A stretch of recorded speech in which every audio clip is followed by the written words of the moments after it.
তাই তো বলি যে সবকিছু জিনিস এলোমেলো কেন। চোর ঢুকেছে, চোর চোর আমার ঘরে সবকিছু এলোমেলো করে চুরি করতে ঢুকেছে। সেই চোরটাকে এই যে দেখতে পাচ্ছ তোমরা, ভালো করে দেখো, চোরের মুখটা ভালো করে দেখো। এই চোরকে কোনোদিনও ঘরে রাখবে না, সবকিছু এলোমেলো করে দেবে। দেখো কোথায় ঢুকছে, দেখো একবার কাণ্ডকীর্তিটা দেখো চোরের, মানে কি বলবো আর।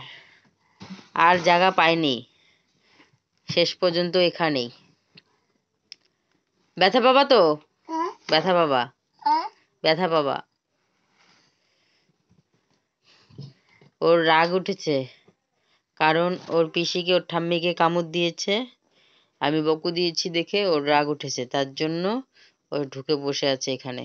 সবকিছু বের করে ফেলে দিয়েছে, ফেলে দিয়ে শেষ পর্যন্ত ভিতরে ঢুকে বসে আছে। আমি চলে গেলাম, আমি গেলাম, আমি বেরো যাবো এখন, তুমি ভিতরে থাকো। Tata, tata, bye bye. সবাইকে টাটা বলে দাও, টাটা বলে দাও সবাইকে।